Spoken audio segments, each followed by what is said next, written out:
অজুতে কয় ফরজ? বলো।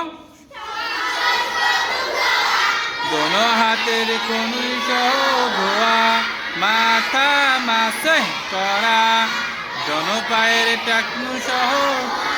গোসলে কয় ফরজ? নাকে পানি দেওয়া, সমস্ত শরীর ভালোভাবে। তায়াম্মুমে কয় ফরজ? পাক মাটিতে হাতের কনুই সহ একবার মাসে।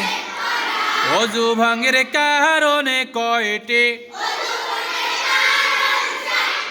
পায়খানা বা প্রসাবে রাস্তা দিয়া, মুখ ভরিয়া বমি হওয়া, শরীরে কোনো জায়গা হইতে রক্ত পুজ পানি বাইর হইয়া গড়াই পড়া, তুদুর সঙ্গে রক্তের ভাগ সমান বা সিদ্ধা কাদ হইয়া, পাগল মাতালো অচেতন।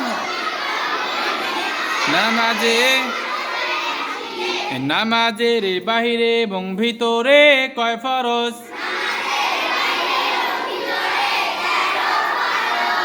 নামাজের বাহিরে কয় ফরজ? কাবর পাক, নামাজের জায়গা পাক, সতর ঢাকা, কিবলামুখী হওয়া, ওয়াক্ত মতো নামাজ পড়া। নামাজের ভিতরে কয় ফরজ?